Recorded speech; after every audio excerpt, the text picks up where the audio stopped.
gracias. Muy bien. Rol y funciones del Banco Central. Eh, Previamente quiero hacer una referencia.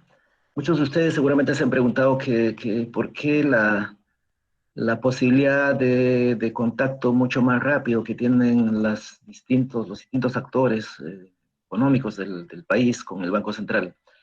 Es que el Banco Central tiene oficinas descentralizadas, y una de ellas es precisamente la sucursal Huancayo, cuyo ámbito de influencia cubre los departamentos de Ayacucho, Junín, Huancavelica, Huánuco, Pasco e Ica. De manera que, como en un momento les decía, el Banco Central, en sucursal Huancayo, elabora de manera permanente un documento que se llama Síntesis Económica de Huancavelica. Esta se publica en la página web del Banco Central con un rezago de más o menos 2 meses en el mayor de los casos, y de manera que está a disposición de cualquiera de ustedes para que puedan observar cuáles son los principales indicadores que señala la situación de Huancavelica, en este caso particular, ¿no? Entonces, es uno de los trabajos que realiza el Banco Central en términos de la actividad económica de las regiones en el país.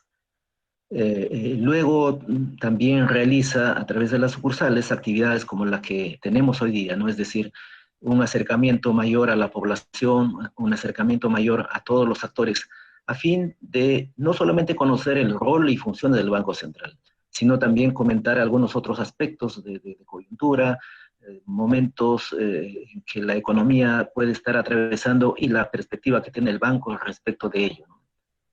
Entonces, un poco para que tengan idea, las otras sucursales están en Piura, Iquitos, Cusco, Puno, Arequipa y Trujillo, ¿no?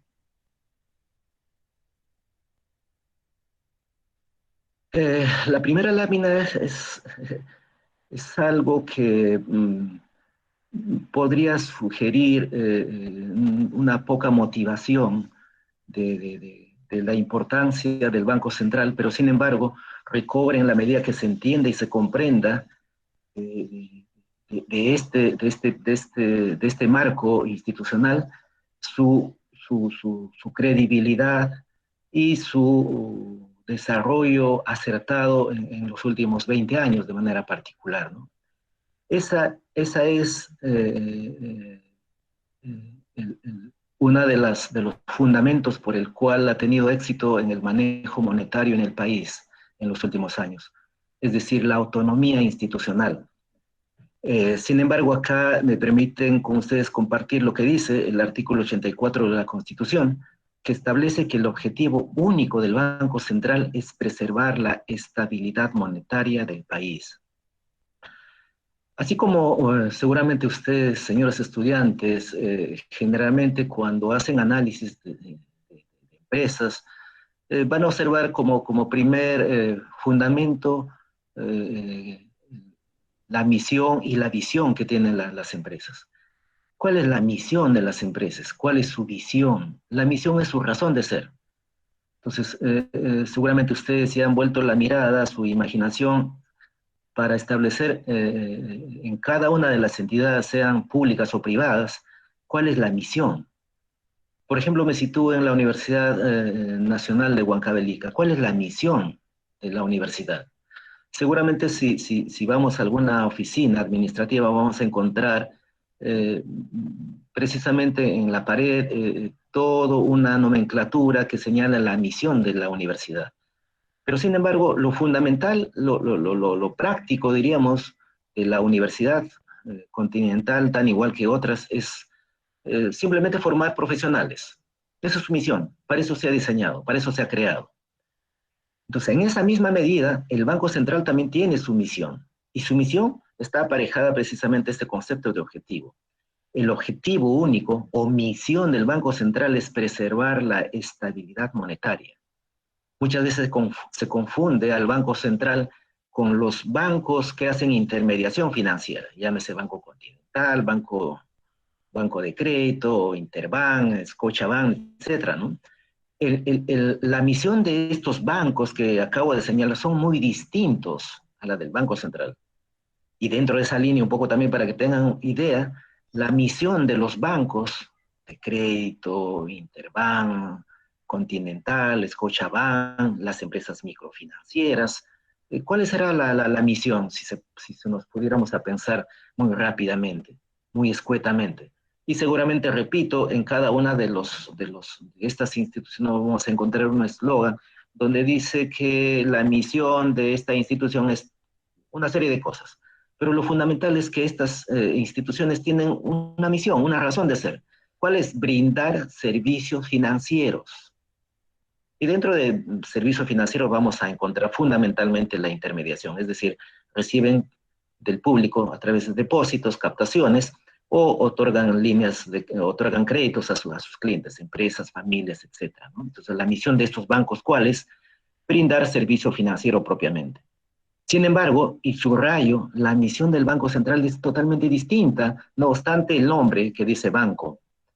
Su misión en todo caso es preservar la estabilidad monetaria del país. Y de verdad, en esta lámina, como decía en un inicio, nos podríamos quedar toda una hora discutiendo, analizando, eh, me imagino con intervención de ustedes, agudizando mucho más en alguna medida, algún malentendimiento o una mala interpretación que pudiera haber. Pero quiero simplemente detenerme en esta frase o en esta oración, preservar la estabilidad monetaria del país. ¿Qué cosa es preservar la estabilidad monetaria del país? Porque muchas veces cuando converso con estudiantes de economía o afines o con el público en general, dicen el Banco Central tiene como misión buscar, propender la estabilidad económica del país, que es totalmente distinta. Entonces ahí va la primera diferencia o en todo caso la primera precisión que tengo que hacer y subrayar nuevamente. Imagínense, me estoy deteniendo en esta primera parte, preservar la estabilidad monetaria. ¿Qué es preservar? Cuidar, mantener. Estabilidad, estable, monetaria. Cuando digo monetaria me refiero a la moneda, es decir, el valor de la moneda debe de preservarse de manera estable, firme. Y cuando digo valor de la moneda, ¿qué es? Es decir, que si el pasaje de Huancayo a Huancavelica en estos momentos cuesta 25, 20 soles, 25 soles en automóvil, de aquí a 3 meses, 6 meses, 9 meses, siga valiendo 25 soles. Pero si, ¿qué pasa si dentro de 2 meses el valor del pasaje de Huancavelica a Huancayo cuesta 30 soles, 35 soles? ¿Qué pasó con los 25 soles que servía para trasladarme a Huancayo? Perdió su valor. Y en otras palabras, ¿qué ha sucedido? Se ha incrementado el precio. Y cuando hablamos de incremento de precios, seguramente nos vamos a asociar a esa palabrita que se llama inflación.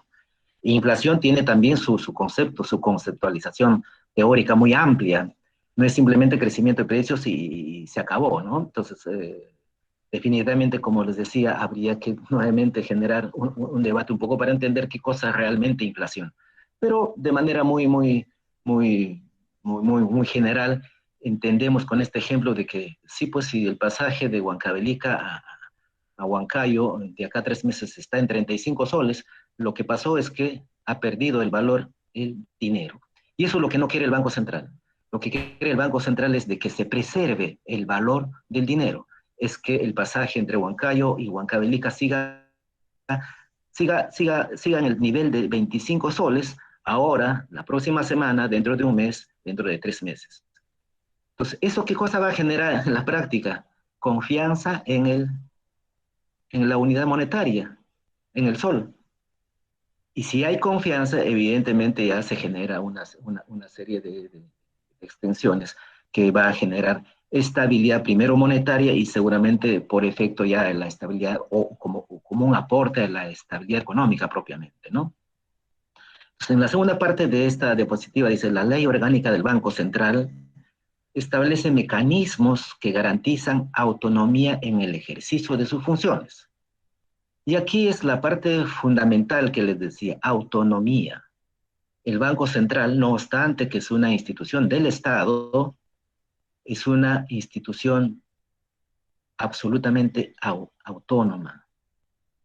Y esta autonomía se garantiza a través de la Ley Orgánica del Banco Central que se dictó en 1992. Y eso le permite ser independiente de, de alguna inclinación política, de una intención política, como el que podemos observar actualmente en los distintos organismos, entidades del Estado. Entonces, dentro de esta autonomía, ya para finalizar esta diapositiva, existen una serie de prohibiciones para el Banco Central. Y ustedes ya les adelanté que el Banco Central, una de las funciones que tiene es la emisión de billetes y monedas, de dinero. Entonces, una de las prohibiciones es financiar al tesoro público. ¿Qué cosa es tesoro público? Es el manejo fiscal. El Estado genera o capta ingresos a través de impuestos en mayor medida, y esa generación de ingresos vía impuestos principalmente se orienta al gasto público que hace el gobierno a través de sus distintos niveles de gobierno, no valga la redundancia, es decir, el gobierno central, el gobierno regional y las municipalidades. Entonces, dentro del equilibrio o dentro del presupuesto de la República o dentro del manejo fiscal, evidentemente sucede, como en algunos casos, déficit fiscal, es decir, los gastos superan a los ingresos. O dicho lo mismo, los ingresos no cubren los gastos que hace el gobierno. Entonces se generan los famosos déficits. Y ese déficit no puede ser financiada con el Banco Central. Esa es una prohibición importantísima, cuya prohibición precisamente se adopta en esta ley orgánica en la que el Banco Central adopta la condición de autónomo, ¿no?, en el ejercicio de sus funciones. ¿Qué otra prohibición? Dar créditos sectoriales. Hasta antes del 92, el Banco Central otorgaba créditos sectoriales a través de los bancos. Actuaba con una suerte de intermediación financiera, pero no de manera directa a los agentes económicos, a las empresas, sino más bien a través de los bancos. Cuando digo bancos, me refiero a los bancos comerciales, a las instituciones microfinancieras, a las financieras propiamente y otras entidades que hacen intermediación financiera en el país, ¿no? ¿Qué otra prohibición tiene el Banco Central? Extender avales, cartas, fianzas y otras garantías. Imponer coeficientes sectoriales de cartera. Me acuerdo antes del año 92, les decía a los bancos, señores Banco de Crédito, señores Banco de Continental, ustedes tienen que tener dentro de su cartera créditos para el sector agrícola en tal porcentaje, para el sector minero en tal porcentaje, para el sector comercio en este porcentaje. Y en alguna medida había una imposición que el Banco Central les asignaba a estos bancos, de manera que también les quitaba cierta autonomía, ¿no? Entonces había una intervención fuerte del Banco Central en la consignación de líneas de crédito para determinado sector económico. Eso está prohibido actualmente. Y luego, una de las prohibiciones es establecer tipos de cambio múltiples. Las personas de mi edad, de los años 80, finales de los 80, seguramente se acordarán de los famosos tipos de cambio múltiples, el dólar MOC, el dólar financiero, el dólar para estudiantes estudiantes peruanos que radican en el extranjero, para la importación de bienes de capital, de insumos. Había una serie de niveles de precios de dólares dispuesta por el Banco Central, pero ahora no, están prohibidas. Dicho esto, vamos a la siguiente página, o la siguiente diapositiva, y aquí nos enfrascamos propiamente ya las funciones del Banco Central. Ya habíamos dicho, la principal, o el propósito, la razón de ser, o la misión del Banco Central es preservar la estabilidad monetaria. Ya hemos entendido, con mucha claridad entiendo, y aquí ya nos vamos a enfrascar un poco en las funciones del Banco Central. ¿Cuáles son las funciones del Banco Central? Básicamente son 4. Una es regular la moneda y el crédito del sistema financiero. Y esto vamos a desarrollar de manera muy general, si se quiere, en esta presentación, más adelante. es decir, cómo regula la moneda y el crédito del sistema financiero. Cuando digo sistema financiero, me refiero a la intermediación que realizan las distintas entidades del sistema financiero del país, llámese bancos, empresas financieras, pymes, empresas microfinancieras, cajas municipales, cajas rurales y otras, ¿no? Otra de las funciones es administrar las reservas internacionales. La cuarta función es lo que todos sabemos, emitir billetes y monedas. Y una cuarta función es informar periódicamente sobre las finanzas nacionales.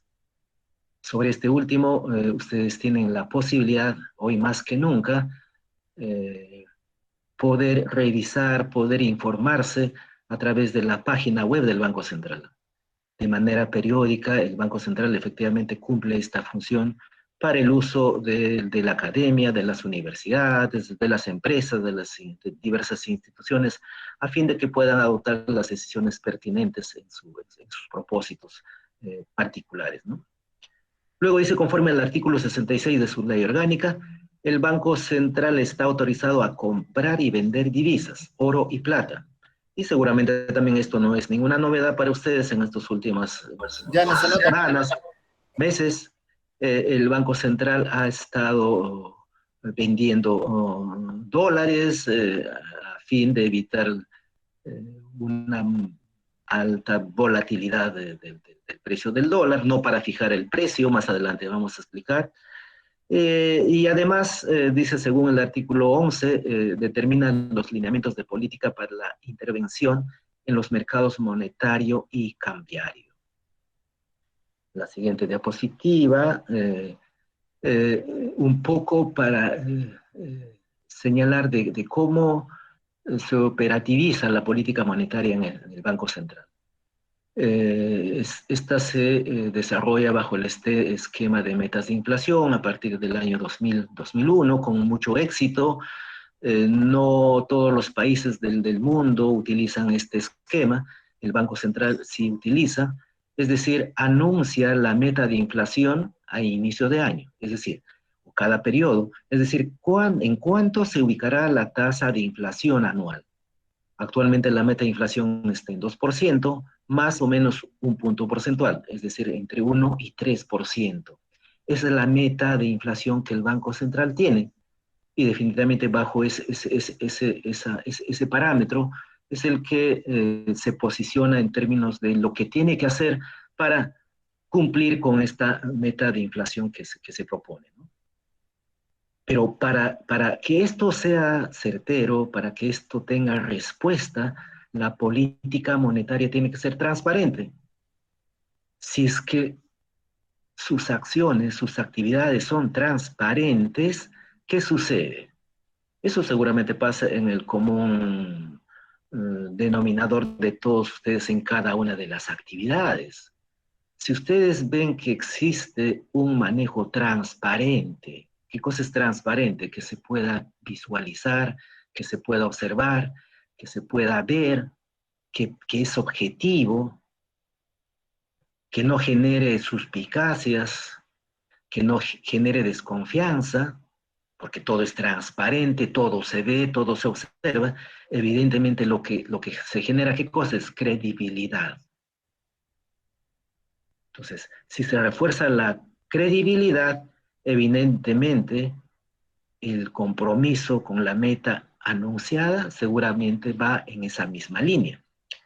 De manera que dentro de esa actividad, de ese accionar transparente, la comunicación de las decisiones y de la información al público es fundamental. El Banco Central de manera permanente está informando sobre su accionar, sobre su actividad. Su actividad me refiero a la utilización de estrategias, a la utilización de medidas de política monetaria para lograr que la inflación en el ciclo anual no supere o no esté fuera del rango entre 1 y 3%, ¿no? Y ahora, ¿para qué sirven estas proyecciones? Porque al final es una proyección, es una meta, ¿no?, de inflación. Permite para anticipar alguna presión inflacionaria. Es decir, cuando existen expectativas de que la inflación en este año se va a situar entre 1 y 3%, evidentemente no existirán mayores presiones inflacionarias, es decir, al alza de los precios, por ejemplo, ¿no? La gente confía de que la inflación va a tener ese nivel de comportamiento y evidentemente no va a actuar en contra de esa perspectiva, de ese anclaje que se hizo el agente en términos de que la inflación se va a ubicar en el rango de 1 y 3%, o en otras palabras, en su meta central, que es 2% de inflación. Esta es una gráfica que nos permite un poco visualizar cuál ha sido el movimiento ya objetivo, real de inflación de los años precedentes. La línea de color celeste es la inflación propiamente, en cambio la línea de color roja es la inflación, pero sin alimentos y energía. Nos fijamos un poco la línea de color celeste. Fíjense, en el año 2008-2009, un poco aparejado a la época de la crisis financiera internacional, encontramos que la inflación alcanzó 6,67%, me acuerdo en ese momento, y esto atribuido no a factores internos de la economía peruana, sino a factores externos, tal como viene sucediendo ahora. No sé si se acordarán algunos, en ese tiempo salían spots televisivos del gobierno, decían de que hay que consumir más papa en vez que pan.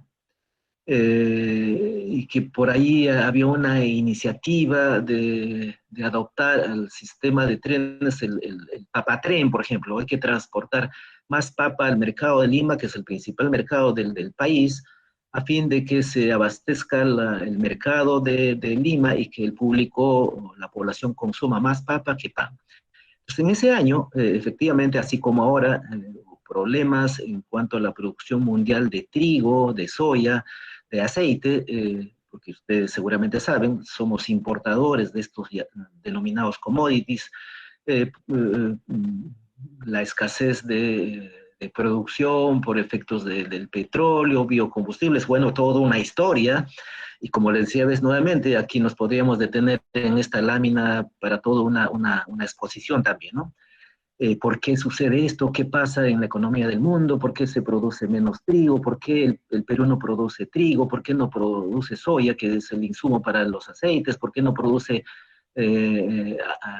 maíz para la producción de harinas y que eso sirve para la industria panificadora? Bueno, todo es un tema muy amplio, ¿no?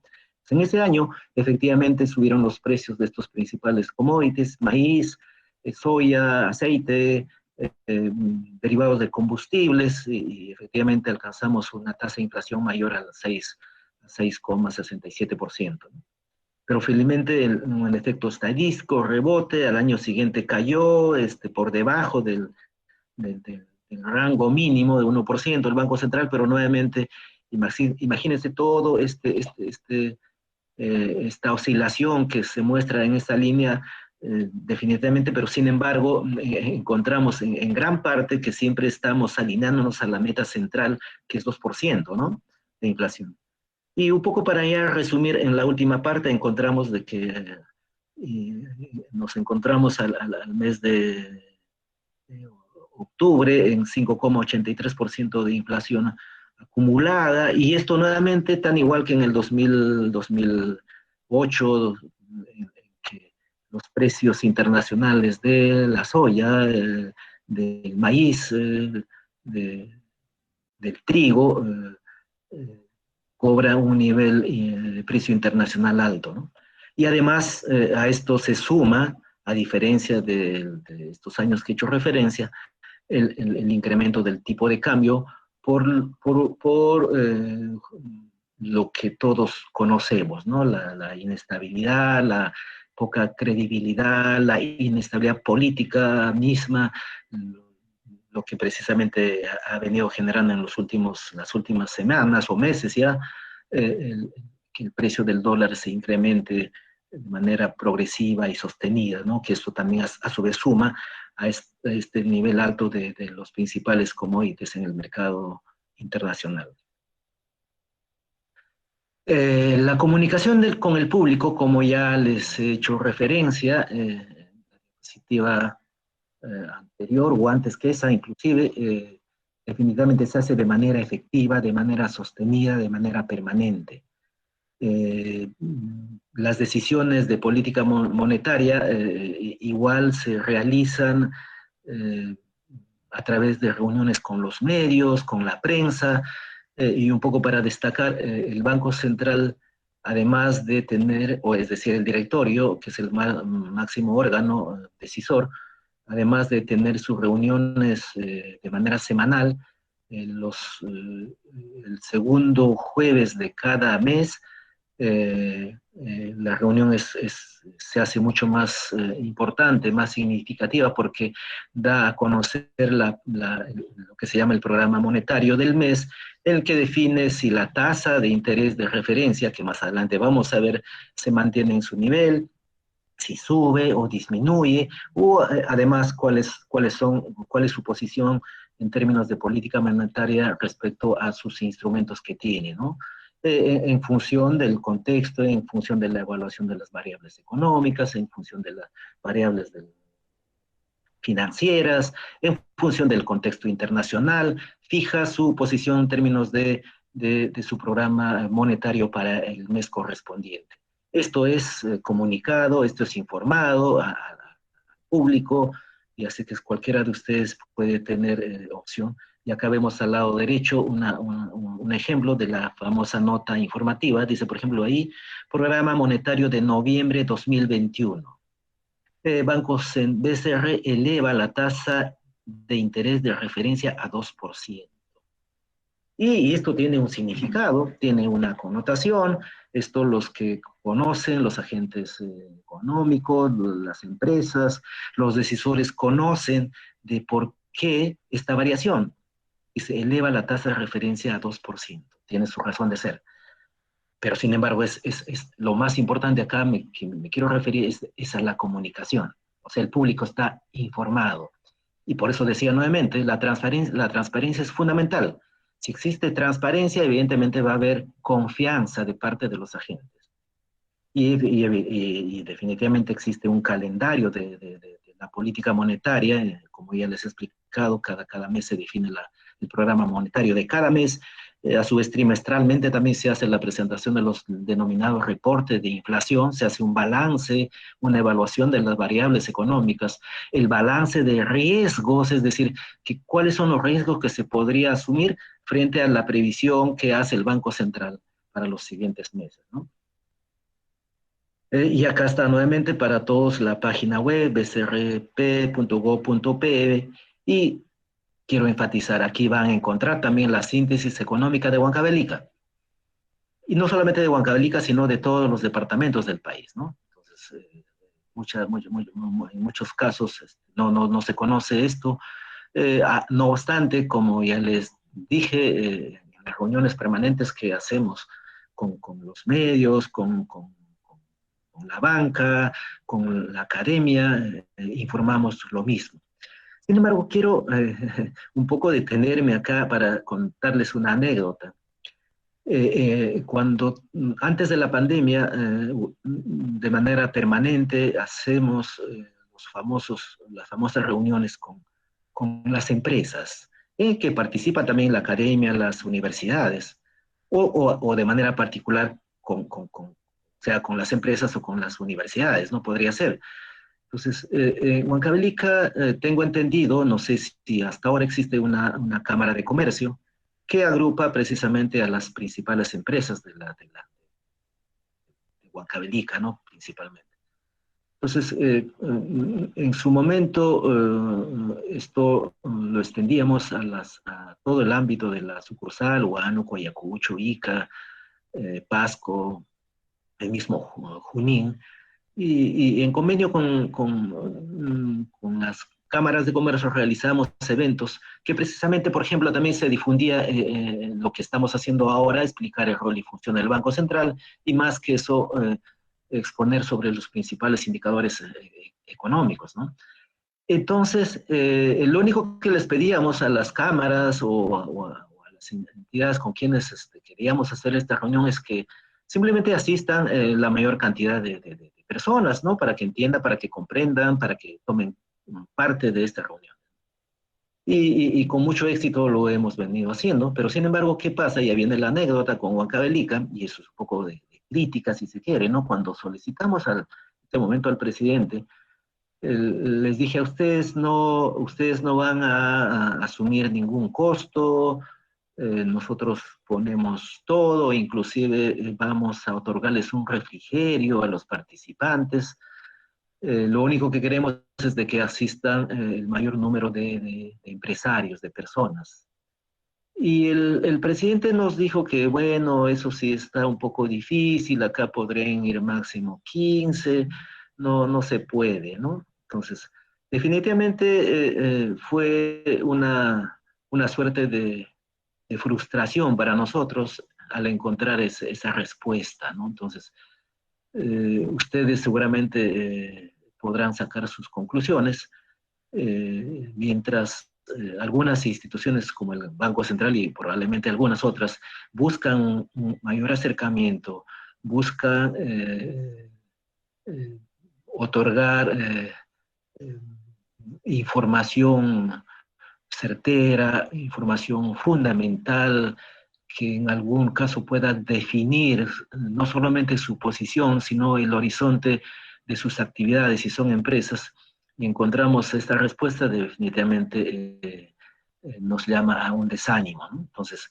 esa es una anécdota que les comento, y desde aquella vez ya no hemos buscado mayor acercamiento con las empresas, con la Cámara propiamente de Huancavelica. Esperemos que después de la pandemia o ahora, aprovechando este tipo de reuniones de manera virtual, podamos acercarnos nuevamente al empresariado, ¿no? De Huancavelica de manera particular. Pero sin embargo, valga nuevamente la oportunidad para felicitar a ustedes por el interés, por la participación, y definitivamente eso nos anima. Al Banco Central no le cueste esto, sino más bien eh, es una fuente más de motivación para decir que sí estamos haciendo algo, estamos contribuyendo y quisiéramos hacerlo mucho más.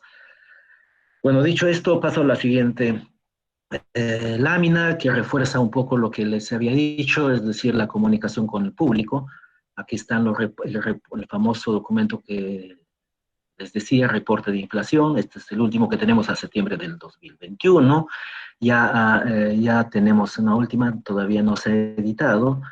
¿Y qué cosa contiene este famoso reporte de inflación? Es la evolución de la inflación propiamente dicha, la ejecución de la política monetaria, el entorno macroeconómico, ese es el análisis de las variables económicas, no solamente del país, sino del mundo, las proyecciones de inflación, en cuánto se proyecta la inflación, y el denominado análisis de riesgo, es decir, cuáles son los riesgos que se presentan para que eventualmente no pudiera cumplirse lo que estamos proyectándonos en términos de inflación para los próximos meses, ¿no?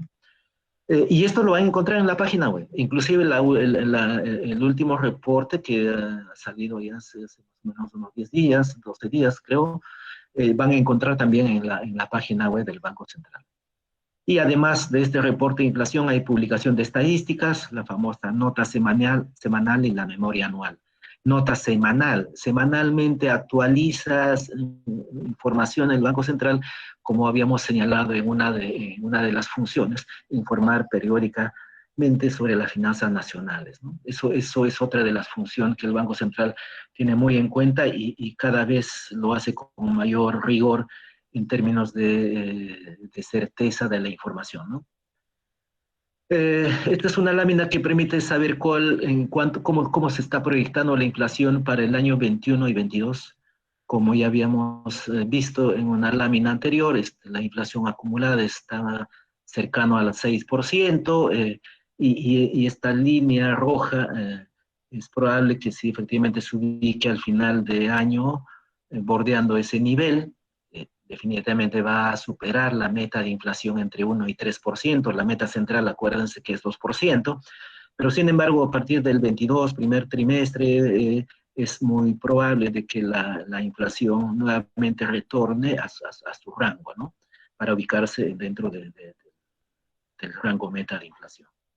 Entonces, esto, por ejemplo, nos da un señalamiento de que definitivamente la situación en términos de la tasa de inflación va a volver a su normalidad en los próximos meses. Y eso definitivamente da confianza, diríamos, a los agentes, a ustedes, estudiantes, y a quienes hacen análisis de proyecciones de precio, proyecciones de ventas, proyecciones de ingresos, de ganancia, qué sé yo, ¿no? Porque todo está en función de precios al final de cuentas, si es que uno hace una estimación de lo que esperan para el futuro. Este es un cuadrito que definitivamente también reportaría una concentración de toda una presentación, es decir, cuáles son los mecanismos de transmisión de la política monetaria, o sea, de lo que ya más o menos les he estado comentando. Es decir, la política monetaria dice tasa de interés de referencia e instrumentos de gestión de liquidez. No hemos hablado mucho de tasa de referencia, pero acuérdense, más adelante vamos a hablar sobre tasa de interés de referencia. La tasa de interés de referencia actualmente se ubica en un nivel de 2%. Hace 2 meses más o menos estaba en 0,25%. Y se acuerdan, les hice, les leí como ejemplo el programa monetario de noviembre. Dice, el Banco Central eleva la tasa de referencia a 2%.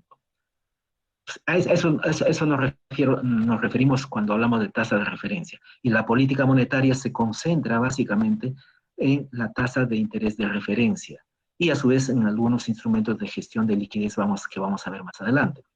¿Cómo se transmite esta política monetaria a través de la tasa de interés de referencia a la inflación? ¿Cómo?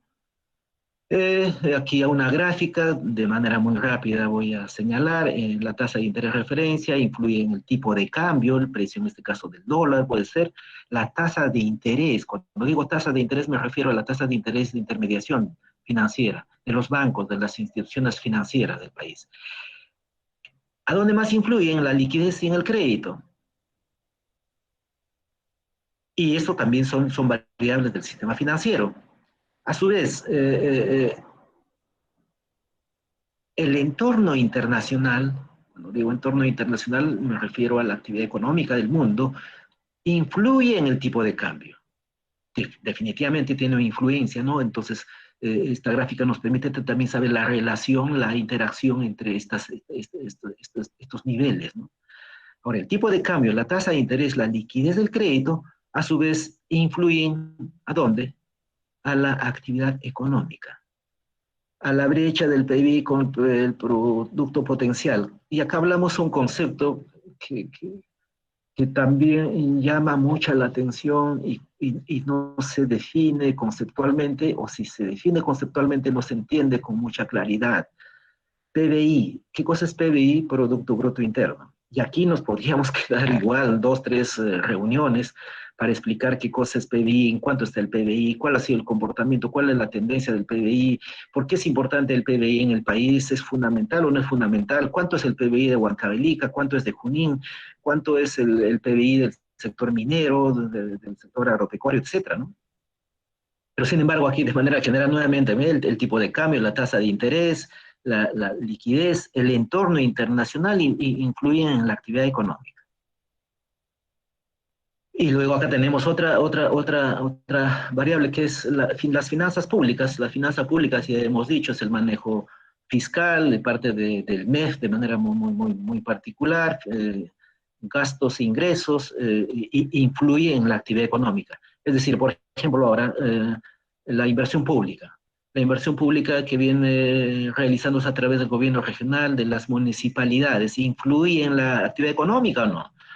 Si se inicia la construcción de una carretera, de un puente, ¿influye o no influye en la actividad económica? Influye, ¿por qué? Porque genera Bueno, propiamente primero la inversión, eso genera ingresos, si genera ingresos previamente empleo, ingresos, luego seguramente consumo, si hay mayor consumo, producción de otras actividades, ¿no?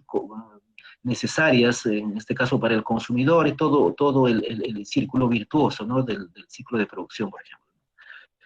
Y finalmente la actividad económica influye en la inflación, ¿no? Es lo que ya habíamos señalado desde un momento de cómo el Banco Central a través de, de su posición del manejo de política monetaria, al final arriba en la inflación, cuya meta central es 2%, con un rango de, o con niveles de más uno menos uno, ¿no? Y definitivamente la política monetaria que es fundamental, fíjese ahí, hay una línea en la parte inferior que influye en las expectativas de inflación. ¿Cuál es la expectativa de inflación? Si el Banco Central fija como meta central 2% de inflación, las expectativas de los agentes económicos, del público, de las familias, se van a concentrar precisamente en esa meta, porque es creíble. Se van a anclar en esa posición del Banco Central, 2%, y no hay motivo o no hay razón de peso para que los agentes pudieran pronosticar que la inflación sea mayor a la meta del Banco Central. Evidentemente acá hay algo importante, la inflación se puede dar por choques de oferta, choques de demanda, choques financieros. Cuando digo choques de oferta, ¿qué pasa si en estos momentos y en estos 2 meses se produce una sequía, un retraso de las lluvias o simplemente no caen lluvias en Huancavelica?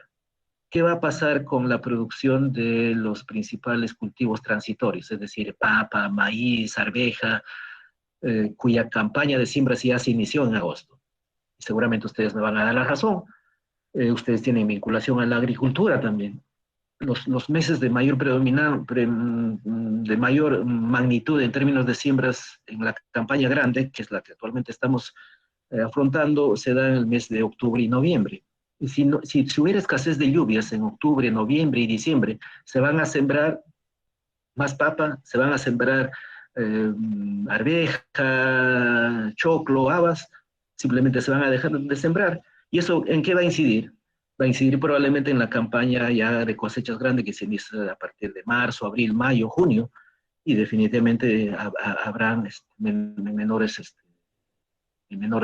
menor producción, menor oferta y consiguientemente mayor precio, ¿no?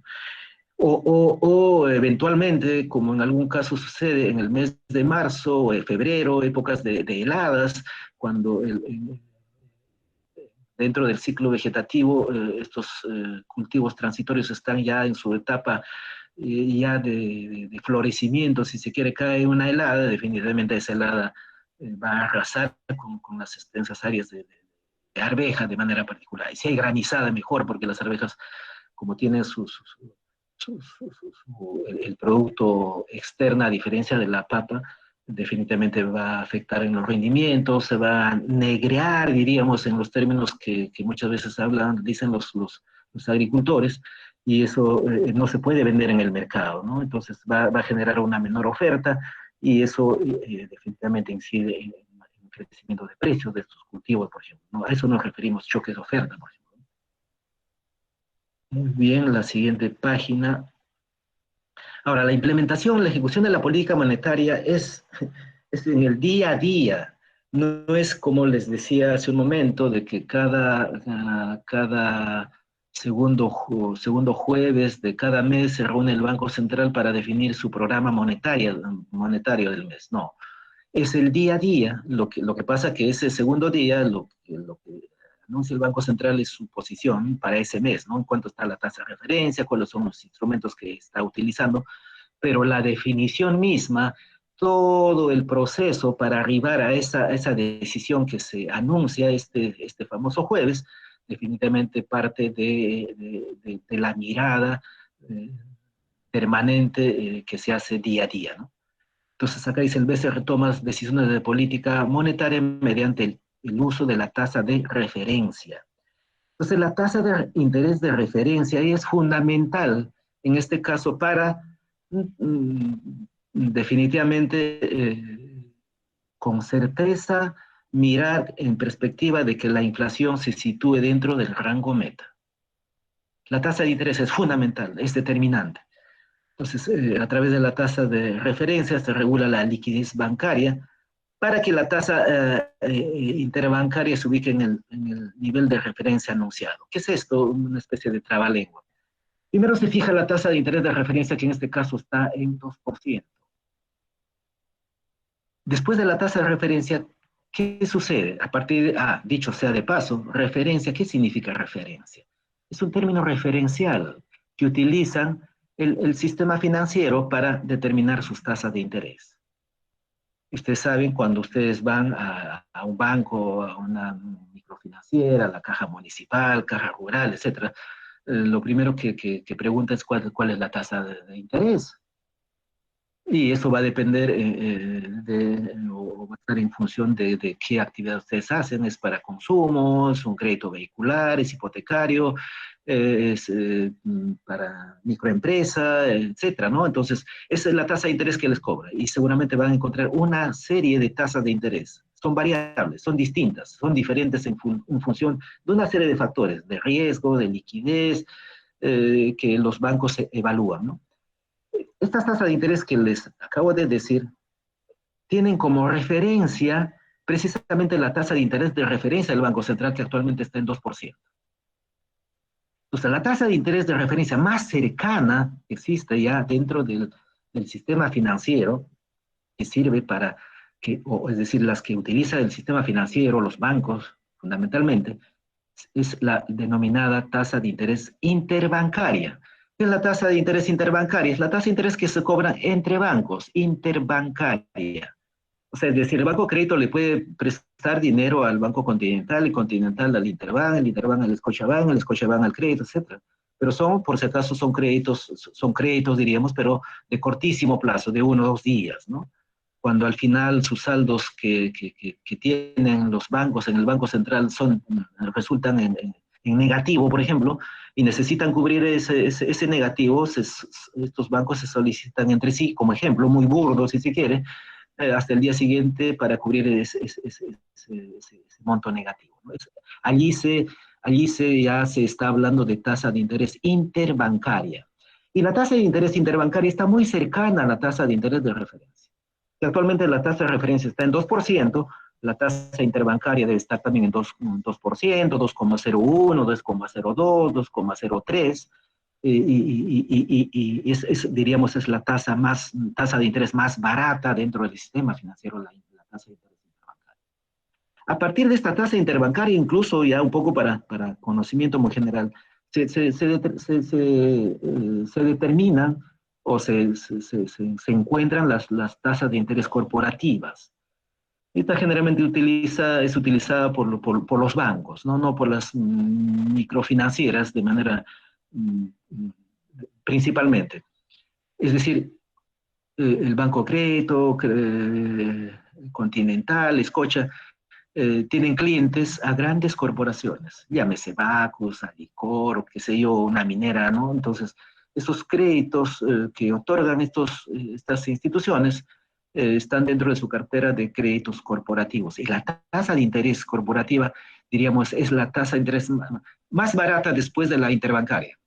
En este momento puede estar, si la tasa de referencia está en 2%, la interbancaria está vamos a citar, de 2,01, 2,02, la tasa corporativa debe estar en 3,5, 4%, dependiendo de cuál es ya el manejo que se haga entre el gestor de un banco y la empresa solicitante, ¿no? A ver, ustedes imaginarán cuánto solicitará, cuánto será el nivel de crédito que solicite, por ejemplo, Alicorp en este momento. 1.000 soles, 5.000 soles, 10.000 soles, 100.000 soles, no creo. Supera el millón, 2 millones, 3 millones, 4 millones. Bacus, por ejemplo, no se va a prestar 50.000, 100.000. Definitivamente, por el volumen, los bancos dicen, no, yo prefiero otorgar un crédito grande no importa mi tasa de interés sea menor, ¿no?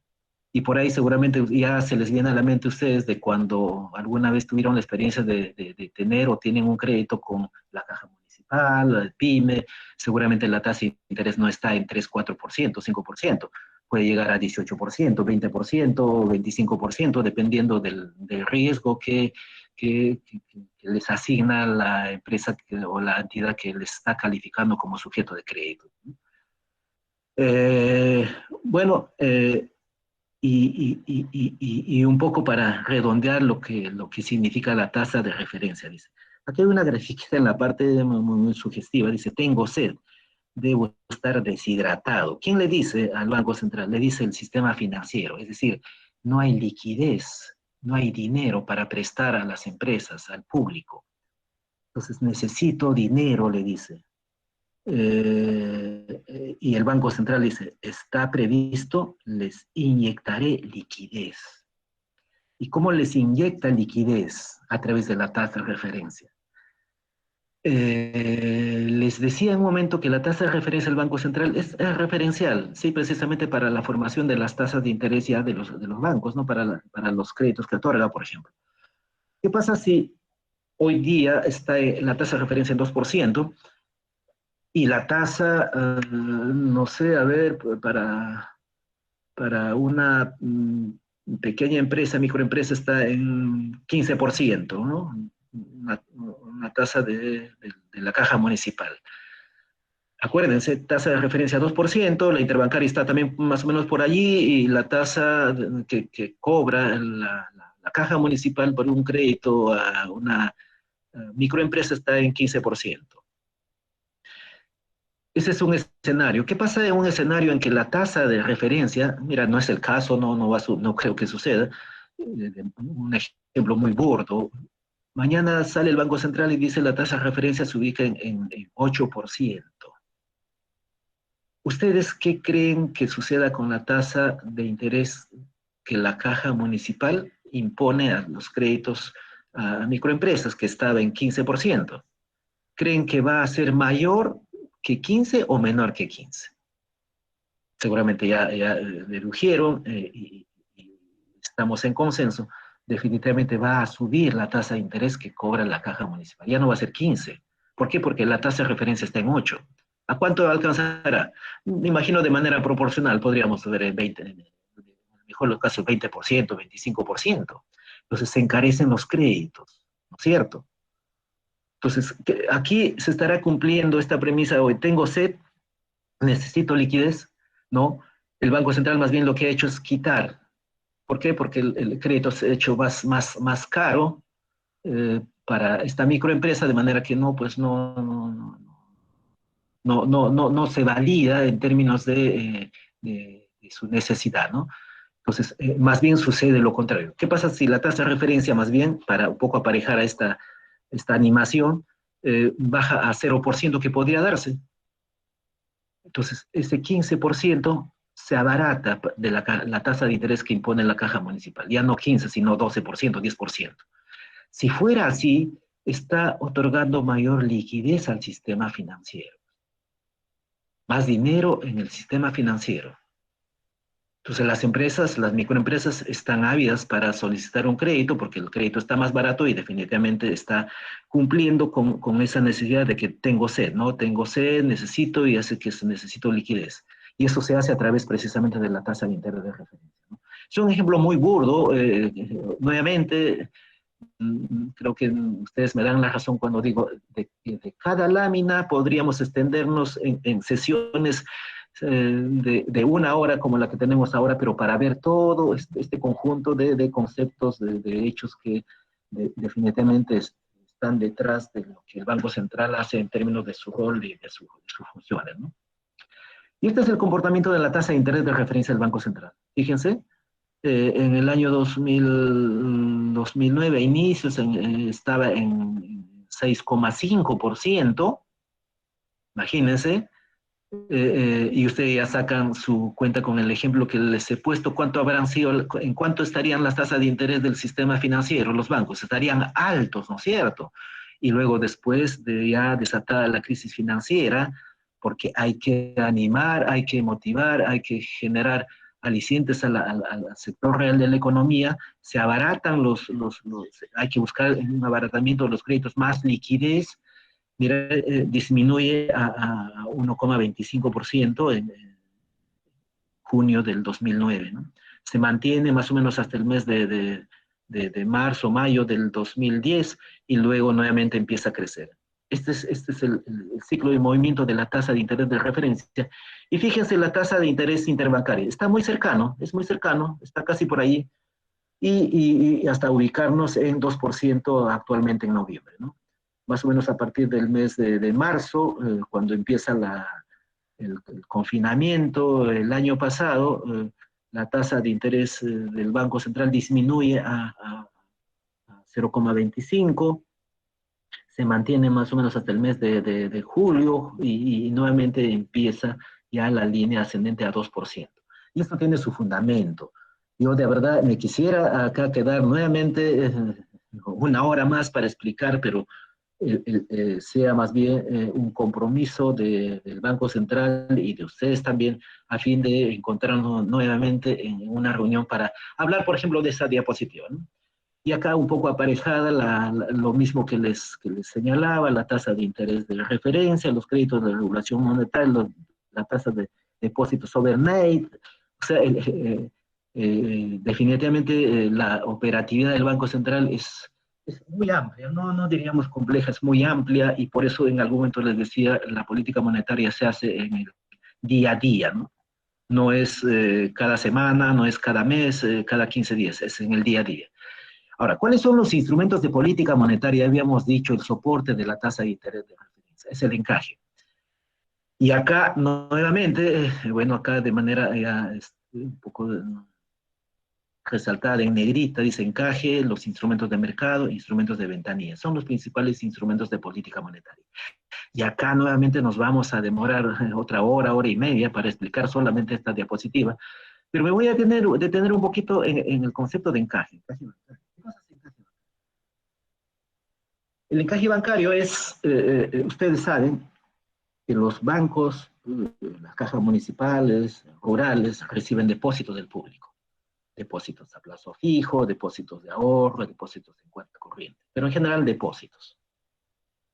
¿Qué hacen con esos depósitos estas instituciones? Lo que hacen es intermediación financiera, es decir, reciben estos depósitos y estos se canalizan a los denominados agentes deficitarios, ¿no? A los que necesitan.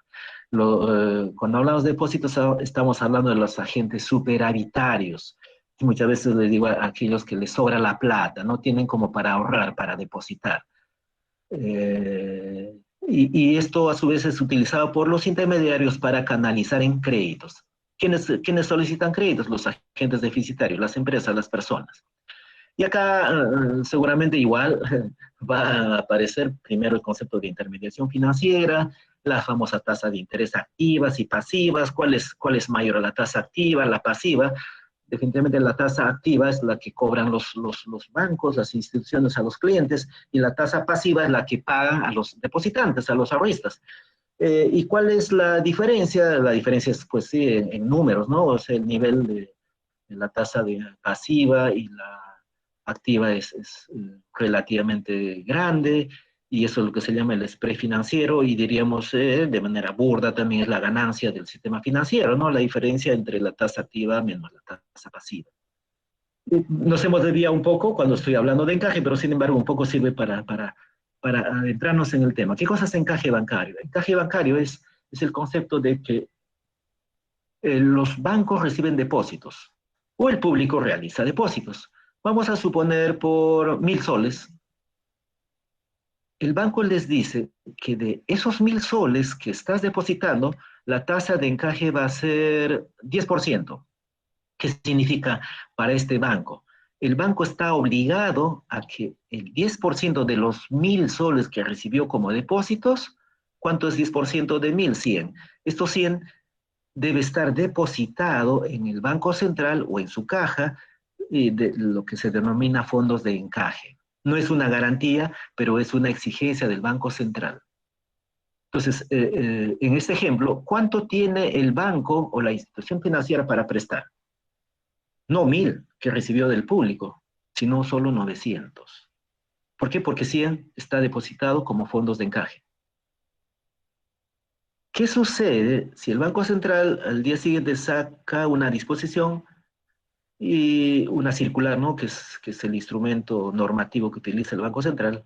Dice, la tasa de encaje ya no va a ser 10% a partir de mañana. La tasa de encaje va a ser 40%. Voy a otra vez un ejemplo muy burdo para que se entienda. De los 1.000 soles que recibió el banco como depósitos, ¿cuánto tendrá para prestar al deficitario, para colocar, si la tasa de encaje es 40%? ¿Cuánto tendrá? 600 soles, porque 400 está depositado como fondo de encaje.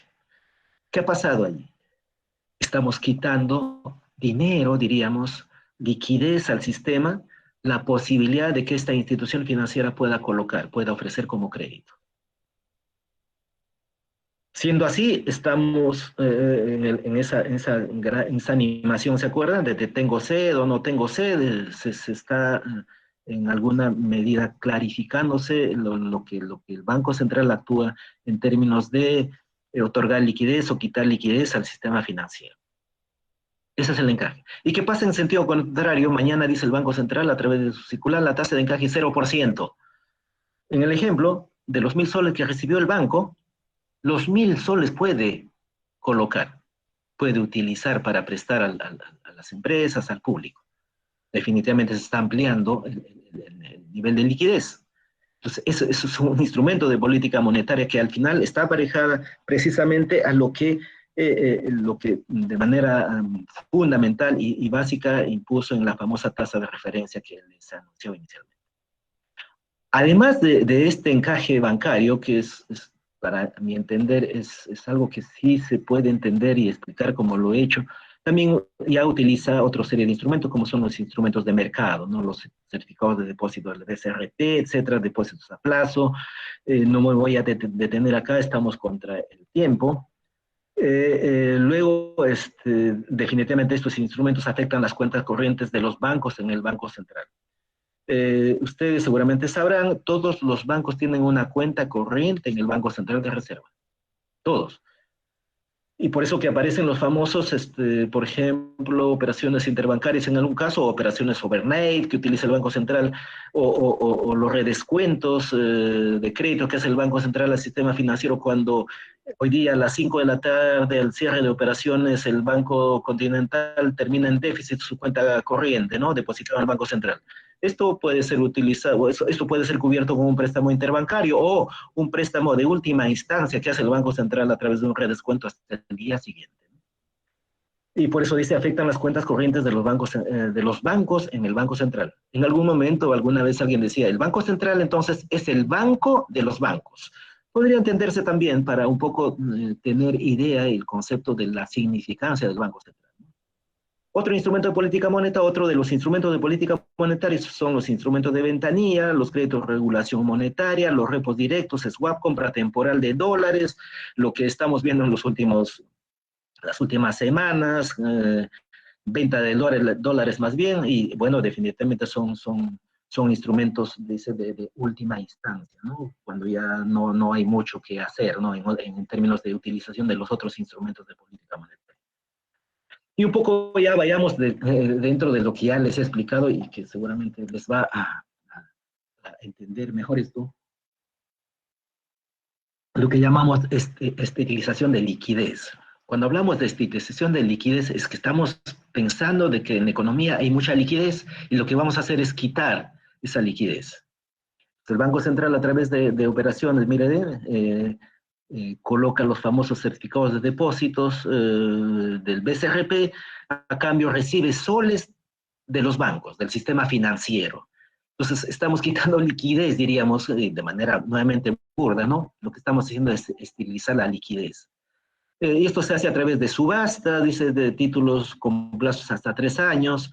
y acá tiene toda una explicación, cada banco ofrece la tasa de interés que quiere recibir. Bueno, igual, en esta diapositiva nos quedamos un par de horas más, pero lo que quiero es un poco también con esta animación destacar, dice, quien da más, subasto estos depósitos, estos certificados que darán un buen interés. Cuando dice darán un buen interés, el Banco Central sale a subastar, ¿no? Y sí, efectivamente, ese es el atractivo para los bancos. Adquieren estos certificados BCRP, que van en línea de color verde, del Banco Central a los bancos. ¿Y qué hace el banco? Ah, como es atractivo, como es un buen interés, es un negocio para los bancos, dice, lo compro, pero a su vez yo te doy soles, ¿no? Al Banco Central, por el valor de estos certificados. ¿Qué es lo que ha pasado? Se ha quitado liquidez de este modo. Y eso lo hace en un determinado momento, cuando ve el Banco Central que efectivamente necesita hacer esta operación, ¿no? Y por el otro lado, por el lado contrario, es lo mismo, es decir, el Banco Central ya más bien da liquidez, inyección de liquidez, ¿no? Y para eso, lo que en algún momento los recibieron los bancos, tuvieron o tienen en su poder un certificado de depósitos, definitivamente lo que hacen es nuevamente, diríamos, devolver, ¿no? Entre comillas, al Banco Central, y a cambio el Banco Central les inyecta con liquidez. Y acá, igual en la animación, dice, hay varios mecanismos para proveer o disminuir liquidez. Ya hemos hablado de esterilización, ahora es inyección. Señores, compro certificados del BCR, pago con dinero fresco, ¿no? ¿Y quién no quiere dinero fresco? En ese momento los bancos seguramente necesitan dinero para colocar, hay demanda de créditos, necesitan liquidez y definitivamente van a sacrificar a lo mejor con alguna tasa de interés mayor que podrían asignarse en esta operación que hace con el Banco Central. Y acá dice lo que les había dicho un momento, el banco, el BCRP es el banco de los bancos. Muy bien, la siguiente lámina, y acá hay algo, una anotación muy importante, que son los riesgos de la dolarización. En esos momentos, en el país, algunos seguramente tendrán dólares, pero entiendo, de acuerdo ya a la evidencia, lo que se sabe, la información, es de que no, la mayoría de los peruanos no tiene dólares, sino más bien soles. ¿Y eso por qué? Porque existe confianza en la unidad monetaria del país, ¿no? Pero sin embargo, vale destacar, y eso es importantísimo, ¿no? Para el manejo del Banco Central, la dolarización financiera implica riesgos para la economía. Riesgos, ¿por qué? Porque definitivamente si es que en el país todos tuvieran el dólar en la mano y sirviera para hacer sus transacciones, para hacer básicamente transacciones, va a afectar la liquidez. ¿Qué liquidez estamos hablando? Ya no de soles, sino estamos hablando de si inunda en el país dólares, estamos hablando inclusive de cómo afectaría el tipo de cambio, el alza del precio del dólar, como por ejemplo ahora, ¿no? Y definitivamente frente a este riesgo de dolarización, el Banco Central, bueno, pues tiene una acumulación de reservas internacionales y los fondos de encaje en moneda extranjera. Ya ustedes saben, fondos de encaje en moneda extranjera. Aquí conviene, en todo caso, en términos de reducir la dolarización en el país, de que el encaje bancario o a los depósitos en dólares sea mayor, a fin de quitar un mayor margen de canalización, de intermediación financiera de dólares en el país, ¿no? Y luego, una respuesta es la reducción de la excesiva volatilidad cambiaria comprando o vendiendo dólares, lo que se ha estado escuchando, viendo actualmente, lo que el Banco Central cuando sale a vender dólares en esta coyuntura, no es que esté haciendo por un afán de negocio, sino con el afán de reducir la volatilidad.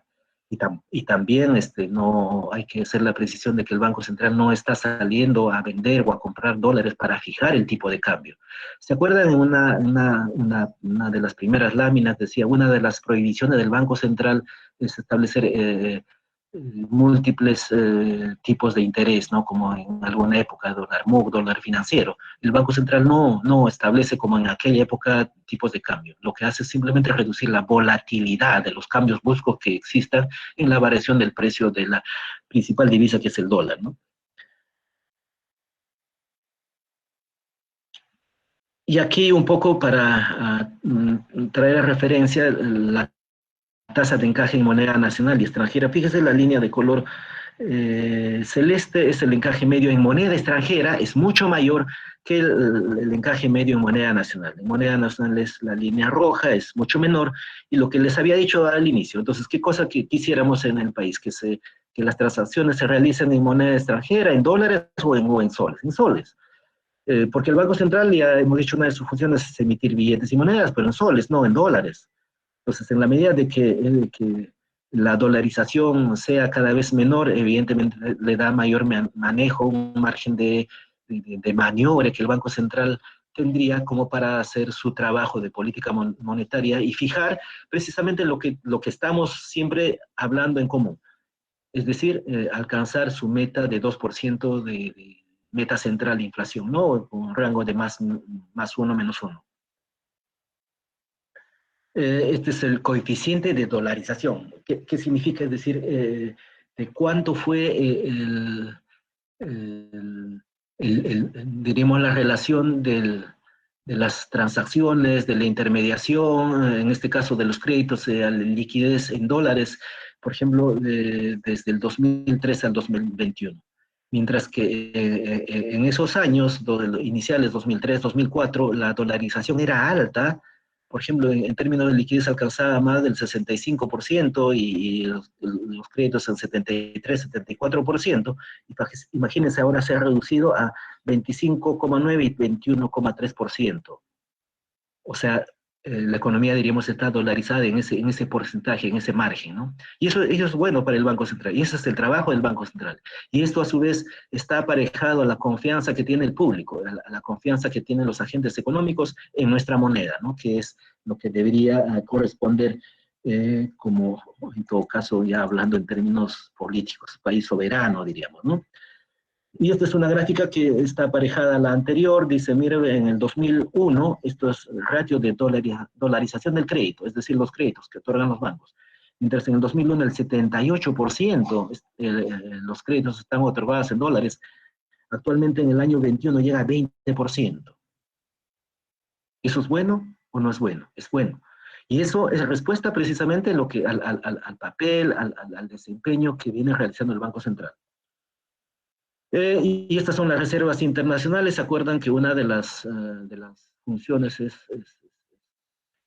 administrar las reservas internacionales? Miren, las reservas internacionales en 2001 actualmente están en 79,4%. Y esto en alguna medida sirve también como soporte. Otra vez, acá nos demoramos otra hora más en esta exposición, pero de manera muy concreta sirve. A partir de esto el Banco Central ha estado utilizando para vender dólares en estos tiempos de alta volatilidad, ¿no? Por lo que conocemos, la inestabilidad política en el país. Bueno, ya estamos entrando a la parte final, el tipo de cambio. Miren el tipo de cambio, cómo ha sido el comportamiento, la intervención cambiaria, cuánto el Banco Central ha vendido. Fíjense, se notan las líneas celestes muy tenues. Esa es la cantidad de dólares que el Banco Central ha ido vendiendo a través de la intervención cambiaria en millones, expresada en millones de dólares. Eh, bueno, igual, nuevamente otra gráfica que nos permite quedarnos mucho más tiempo. Aquí igual, lo único que les puedo destacar acá, miren, que en el 2021 el Banco Central ha vendido 16.442 millones de dólares. Eso para reducir la volatilidad del tipo de cambio. Entonces, definitivamente, yo aquí ya voy a concluir con esta exposición. Y nuevamente reitero, cada una de las diapositivas sugiere todo un evento como este. Así que espero que ustedes, ya por iniciativa, no solamente de la facultad, de la escuela profesional misma, de la rectoría, podemos seguir realizando actividades como esta a fin de que la población, la comunidad educativa, conozca y sepa y en alguna medida tomar alguna posición en términos de su concepto, en términos de su opinión respecto al acontecer económico, social y hasta inclusive político, ¿no? Así que me quedo aquí. Muchísimas gracias por su atención y nuevamente El Banco Central está al servicio del país. Muchísimas gracias. Buenos días.